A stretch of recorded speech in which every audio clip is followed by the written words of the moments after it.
सलाम और आदाब। नमस्ते। सत श्री अकाल। खुदावन की आप पर सलामती हो। आज मैं एक और मौजू के साथ आपकी खिदमत में हाजिर हूँ और वो है क़ज़िया फ़लस्तीन। क्या है, दरमियान में क्या हुआ और अभी क्या हो रहा है, इस पर गुफ्तगू करने के लिए मुझे किसी साहिब दानिश की तलाश थी। और मेरी खुशकिस्मती, उस तलाश में बात ने मुझे ये पता लगा कि चिराग तले अंधेरा, यानी मेरा दोस्त 15 साल पहले का, वो इस मौजू पर उनकी जो महारत है और जो इनके ऊपर मज़ामीन हालांकि मैंने पढ़े हुए थे, तो वो तलाश करते हुए एकदम ख्याल आया कि भाई इस पर तो इनसे बेहतर कोई गुफ्तगू नहीं कर सकता। इनकी तहकीक है इसके ऊपर, इनकी अपनी ज़ाती दिलचस्पी है इन पे। तो बहुत अच्छा अभी तक जो इन्होंने इस पर डाउन में लिखा है, हम सब पे इनके मज़ामीन आए हैं। और इसके अलावा जितनी किताबें इन्होंने इसके हवाले से रखी हुई है घर में, ये तो 2-3 है और बाकी भी ये देखें कितनी ज़ख़ीम, कितने सफ़े की किताब है। तो ये सब कुछ इनका, चूँकि दिलचस्पी का भी इनका मौजू है और इस पर इनका मुतालिया भी है, तो मैंने सोचा कि इनसे बेहतर कोई नहीं है जो इस मौजू पे बात कर सके। मोहतरम शोज़ब अस्करी साहब मेरे साथ मौजूद है। आपने इस्लामिक यूनिवर्सिटी में तालीम हासिल की और वहाँ पर हम आपसे मुतारिफ़ हुए। और जब हमने इनका नाम सुना शोज़ब, तो हमने कहा भाई इसका मतलब क्या है। तो इन्होंने जो जुमले कहे वो आज तक हमें याद है और कब्र तक ये जुमले हमें याद रहेंगे कि भाई अल मुंजिद के सफ़ा नंबर फ़लाँ और उसके लाइन नंबर फ़लाँ पे लिखा हुआ है कि मर्दों में से सबसे हसीन मर्द। तो ये इन्होंने अपना नाम कमाना और बड़े अच्छे अंदाज से, उनका कहने का अंदाज़ बहुत अदबी और ख़ूबसूरत था।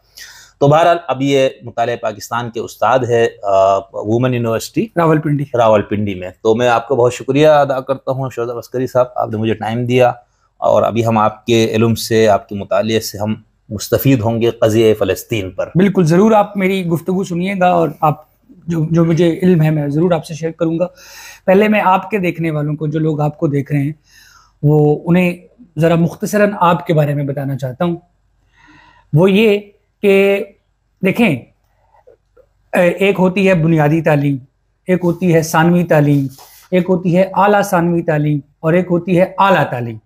तो शमसुद्दीन हसन शिगरी, नाम से ज़ाहिर है शिगर से इनका ताल्लुक है, ये आला तालीम हासिल करने के लिए इंटरनेशनल इस्लामिक यूनिवर्सिटी में आए हुए थे।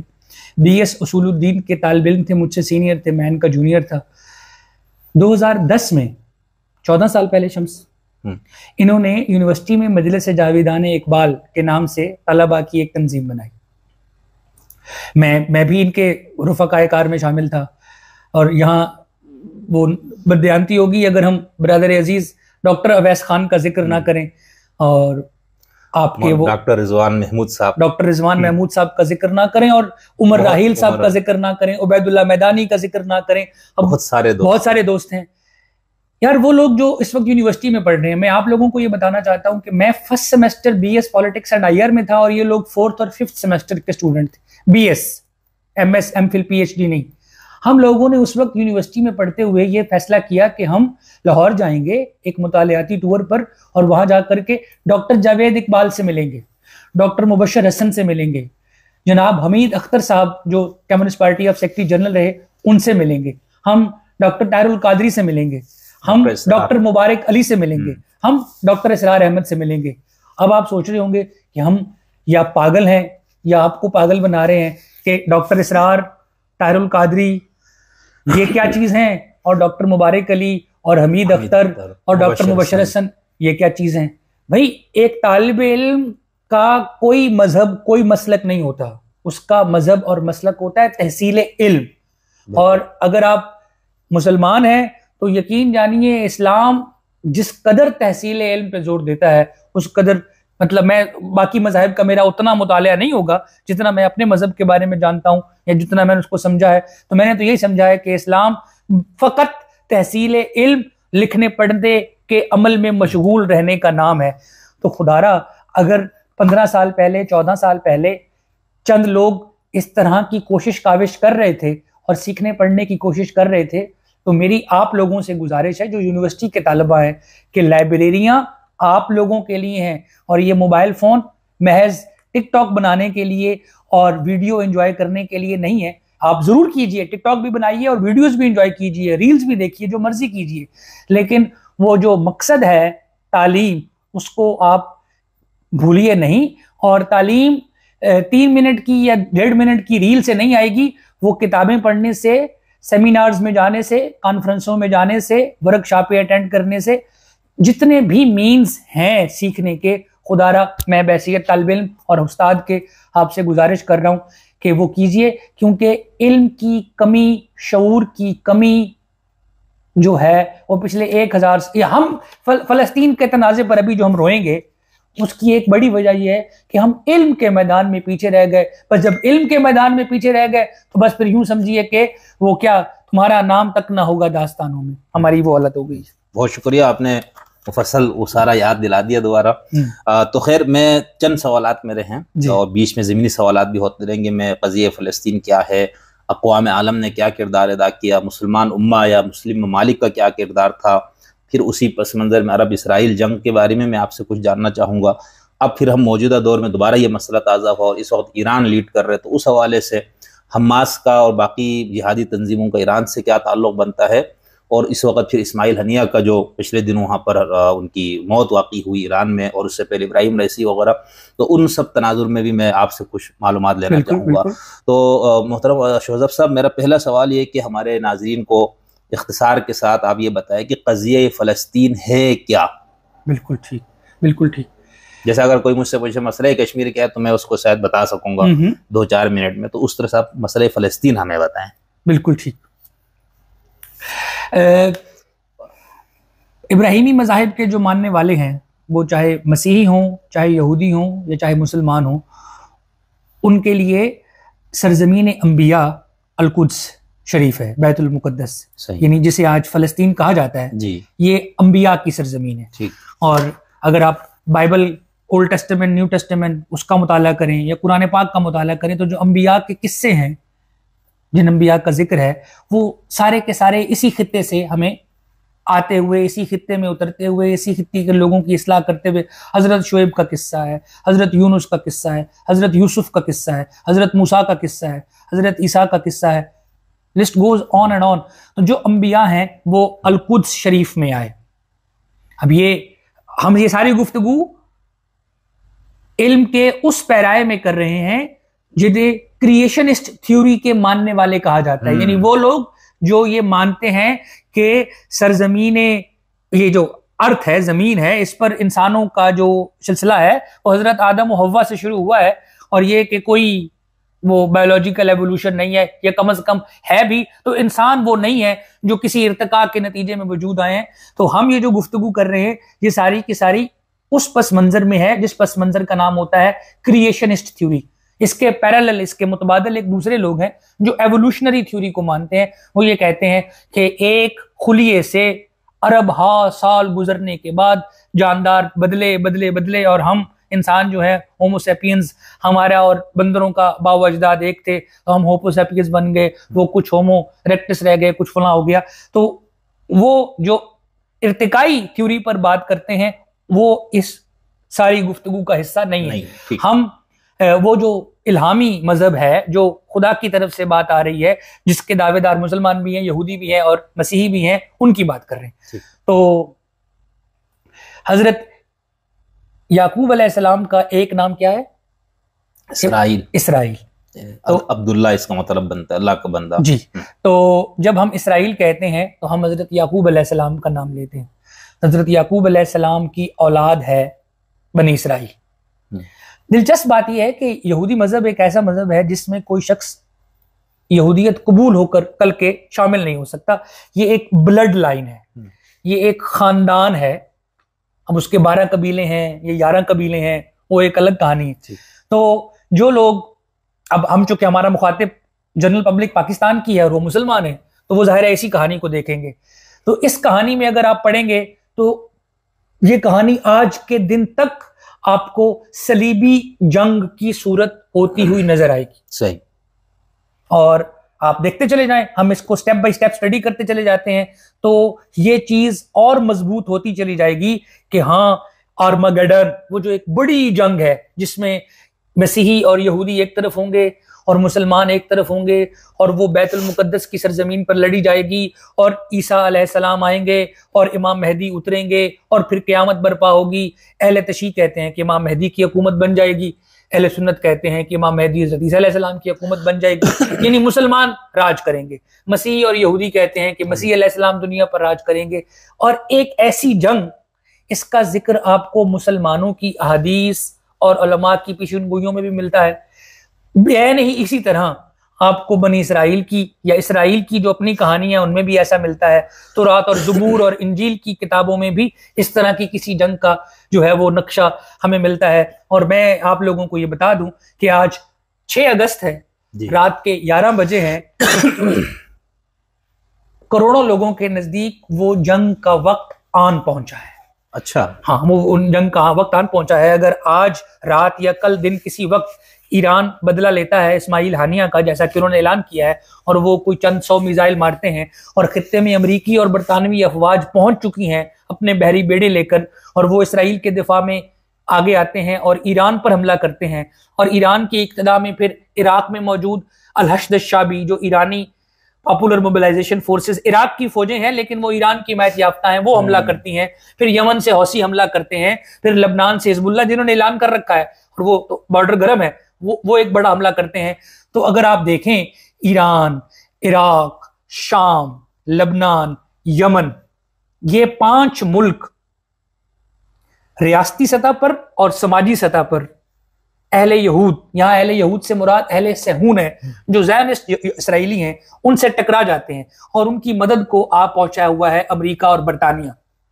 तो क्या आप दोबारा से सोच नहीं रहे कि ये 1099 है और पोप के ऐलान पर कि मशरिकी कि यरूशलेम पर या बैतुल मुकद्दस पर जो है वो बर्बरों का कब्जा हो गया है और अरबों का कब्जा हो गया है, हालांकि वो कब्जा 500 साल पहले हुआ है।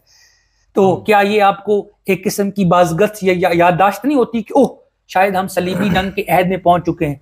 और क्या आप भूले नहीं है कि 9/11 के हमले के बाद बुश साहब ने जब दहशतगर्दी के खिलाफ आलमी जंग का ऐलान किया था तो उन्होंने कहा था we have entered in a new crusade, हमारे लिए सलीबी जंगों का नया अहद शुरू हो रहा है। यह भी आपको याद रखने की जरूरत है कि 2018-19 में जब सदर ट्रंप ने अपने दामाद जेरेड कुशनर और इवानिका ट्रंप, जो उनकी बेटी है, उनके साथ, याद रहे कि जेरेड कुशनर यहूदी हैं और उनकी जो अहलियां हैं इवानिका ट्रंप, उन्होंने ज़ायनिज़्म कबूल किया हुआ है। अच्छा। हमारे अमेरिका के जो बड़े प्यारे सदर हैं जो बाइडन, वो बरमला कहते हैं कि आई एम अ ज़ायनिस्ट, मैं सेहूनी हूं। अच्छा, हमें ये समझना, ज़ायनिज़्म की जो तशरीह है वो भी बाद में कर लेते। पहले ये समझने की जरूरत है कि बज़ाहिर हालात ऐसे हैं कि जैसे ये एक सलीबी जंग है, बज़ाहिर हालात ऐसे हैं। इसराइल की रियासत का अमेरिका के लिए इतना इंपॉर्टेंट होना और अमेरिकी अवाम का, खास तौर पर जो बाइबल बेल्ट है उनका, जो उनका मसीही बेल्ट है, जहां क्रिश्चियन एवेंजेलिकल्स रहते हैं, उन लोगों का इसराइल का इतना हामी होना इसलिए है कि वो ये मानते हैं कि हमारी मजहबी किताबों में ये लिखा हुआ है कि इसराइल कायम होगा, फिर मुसलमानों के साथ जंग होगी और ईसा अलैहिस्सलाम दुनिया में तशरीफ लाएंगे। तो वो क़यामत लाना चाहते हैं और क़यामत इसी सूरत हो सकती है जब ईसा अलैहिस्सलाम आएंगे, तो वो तो अपने मसीहा का इंतजार कर रहे हैं। बेहद नहीं, इसके पैरेलल जस्टिफिकेशन ईरान की रियासत की भी यही है कि मतलब इस्लामी इनकलाब ईरान में इसलिए लाया गया है कि हम इमाम मेहदी की नुसरत कर रहे हैं, उनकी मदद कर रहे हैं, हम एक रियासत ऑलरेडी बना रहे हैं, इमाम आए और बस आकर क़यादत करें और लश्कर लेके चढ़ दौड़े। कहां पर? इसराइल पर। सही।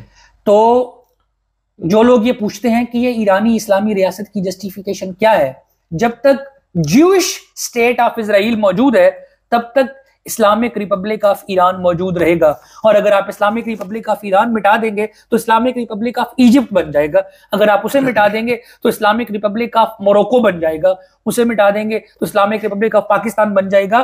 पॉलिटिकल इस्लाम जो 1920 और 30 के अहद का नया जाविया है इस्लाम और रियासत और सियासत को देखने का, उसकी जस्टिफिकेशन इसराइली रियासत के क़याम में है। ज्यूइश ज़ायनिस्ट ऑर्गेनाइजेशन के मैनिफेस्टो का रद्द अमल है। मगरबी कोलोनियलिज्म और मगरबी नौआबादियात का एक जवाब पॉलिटिकल इस्लाम है।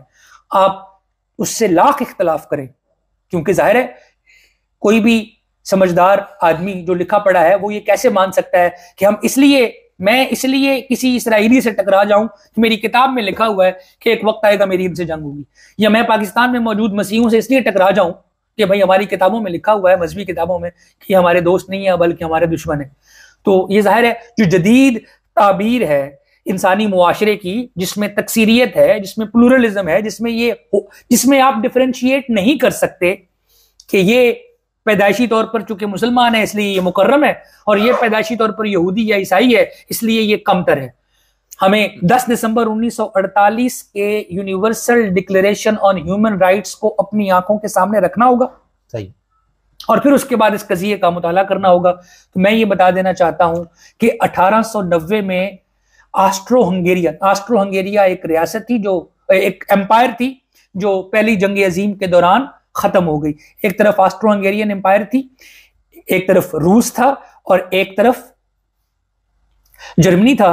इनके मुकाबले पर थे अमेरिका, बरतानिया, फ्रांस। पहली जंग अजीम, तो पहली जंग अजीम में ऑस्ट्रो हंगेरियन एम्पायर खत्म हुई और हंगरी और ऑस्ट्रिया 2 मुल्क बने और ये रियासतें आजाद हुई, यूरोप और मशरिकी यूरोप की। तो ऑस्ट्रियन हंगेरियन जू, जिनका नाम है थियोडोर हर्जल, उनकी किताब है the idea of Jewish state, 1890 में आई है। अच्छा। उसको पढ़ने की जरूरत है।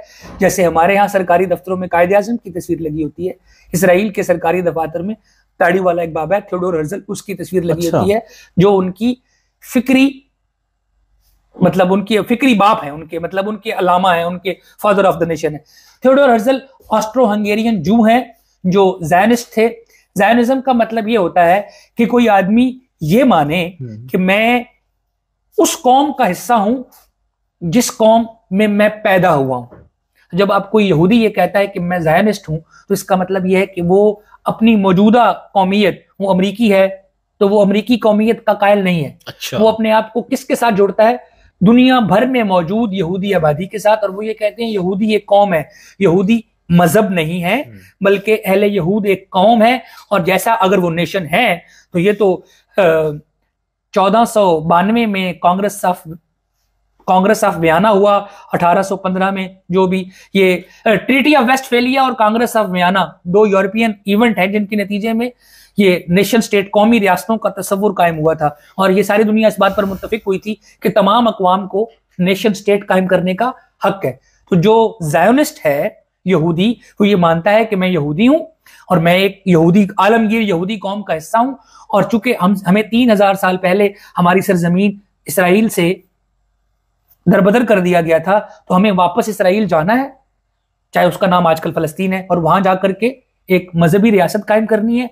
एक ऐसी रियासत जो दरियाए उर्दन से लेकर मेडिटेरेनियन सी, बहरे कुल्ज़म तक, बहरे रोम तक एक ऐसी रियासत होगी जिस रियासत में यहूदी हुकूमत कर रहे होंगे। और उस रियासत का दायरा कार ग्रेटर इसराइल को अगर आप देख लें तो पूरे का पूरा मशरिक़ वुस्ता उसके अंदर आता है। अच्छा। तो आज अब वो मरहला आन पहुंचा है जब ग्रेटर इसराइल के क़याम की बातें हो रही हैं, जब ये कहा जा रहा है कि वंस फॉर ऑल लेबनान को खत्म करो, वंस फॉर ऑल गजा को खत्म करो, once for all West Bank को खत्म करो, वंस फॉर ऑल ईरान को खत्म करो, इराक को खत्म करो, यमन को खत्म करो।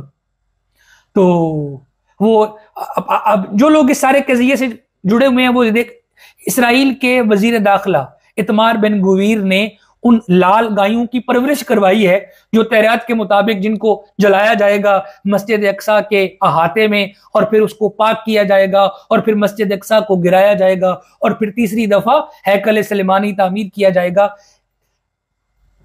शमसुद्दीन, इसराइली रियासत के मौजूदा हुक्मरान ऐसे हैं जैसे अलकायदा किसी मुस्लिम मुल्क पे कब्जा कर ले और डॉक्टर एमन अल ज़वाहिरी और उसामा बिन लादेन उस मुल्क के सरबराह हों और अमेरिका और बरतानिया उसकी सपोर्ट कर रहे हैं। सही। यानी अगर अलकायदा दहशतगर्द है, पॉलिटिकल इस्लाम दहशतगर्दी है, एमन अल ज़वाहिरी दहशतगर्द है, पॉलिटिकल इस्लाम दहशतगर्दी है, अगर ईरान दहशतगर्द रियासत है और खामेनाई दहशतगर्द है, अगर इमाम हसन अल बना और मौलाना मौदूदी और डॉक्टर इसरार अहमद वगैरह वगैरह जितने भी लोग पॉलिटिकल इस्लाम से जुड़े हुए, ये सब लोग दहशतगर्द हैं, क्योंकि ये दीन की ऐसी ताबीर करते हैं जो दुनिया में इंतशार का बायस बनेगी, इसलिए ये दहशतगर्द हैं। तो यकीन जानिए ये तमाम लोग रद्द अमल में हैं। किसके रद्द अमल में? ज्यूइश, ज़ायनिज्म, क्रिश्चियन कॉलोनियलिज्म के रद्द अमल में। सही। तो जो क्रिश्चियनिटी और यहूदियत आपको इंटरनेशनल ऑर्डर में एक ताकतवर कुव्वत के तौर पर नजर आती है, और ऐसी ताकतवर कुव्वत जो फैसला साज है। मसलन मैं ये बार कहूंगा कि 2018 में मशरिक वुस्ता में जब अमेरिका ने ये कहा कि बैतुल मुकद्दस अब इसराइल का दारुल हुकूमत है, तो वो तकरीब देखिएगा तो उसमें वो तौरात और ज़बूर से आंखें बंद करके, पैंट कोट टाइयां लगाई हुई उन्होंने, आंखें बंद करके तिलावतें कर रहे हैं और कह रहे हैं खुदा का वादा पूरा हुआ और खुदावंद ने ट्रंप को दुनिया में मसीहा बनाकर भेज दिया, गोलान की पहाड़ियों का नाम ट्रंप हाइट्स रख दिया गया। वो ये कह रहे थे बार बार कि खुदा की और तौरात की और बाइबल की पेशन गोइयां पूरी हो रही हैं, बाइबल की पेशन गोइयां पूरी हो रही हैं। भाई अमेरिका और बरतानिया मिलकर अगर बाइबल की पेश गोइयां पूरी करें तो वो तो हैं लिबरल, प्रोग्रेसिव, डेमोक्रेटिक, हुकूक इंसानी के अलंबरदार। और अगर कोई फलस्तीनी वो एडवर्ड सईद है तो वो मसीही है और वो बात करे अपनी रियासत की, अपने हक की, तो वो दहशतगर्द है। जॉर्ज अब्बास मसीही है, लैला खालिद मसीही है, पीएलओ की इब्तदाई क़ियादत मसीही फलस्तीनियों के हाथ में थी। आज भी फलस्तीन में आबाद मसीही इसराइल की रियासत को फलस्तीन के लिए दुश्मन तस्वुर करते हैं, मजहबी तौर पर नहीं। तो मैं ये बताना चाहता हूं कि ये तनाज़े का एक पहलू है मजहबी, तनाज़े का एक पहलू है सियासी और इंसानी, और इन दोनों को ऐसे गड़बड़ कर दिया गया है कि कोई आम आदमी के लिए बहुत मुश्किल हो गया है कि वो अपने आप को किस पैराए में रखकर इस तनाज़े को समझने की कोशिश करे। लेकिन मैं ये आपको कह दूं एक तालिब इल्म की हैसियत से कि इस तनाज़े में फलस्तीनी मजलूम है।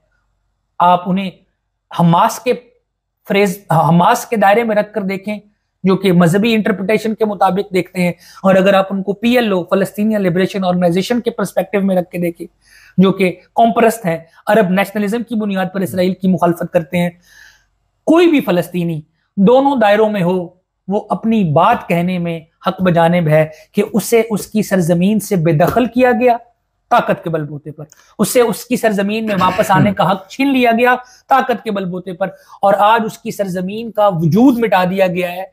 मसलन 7 लाख के लगभग यहूदी मगरबी किनारे में 110 गैर कानूनी बस्तियों में रहते हैं जिन्हें अमेरिका मानता है कि वो कानूनी, और गजा सारे का सारा बमबारी, 85% इमारतें गजा में तबाह हो चुकी हैं। गजा 45 किलोमीटर लंबा चौड़ा इलाका है जहां 23 लाख लोग रहते हैं, और ये 23 लाख लोग 2005 और 19 साल से इनका बैरूनी दुनिया से कोई राब्ता नहीं है। हवा, जमीन, समुंदर, हर तरफ इसराइल का घेरा है।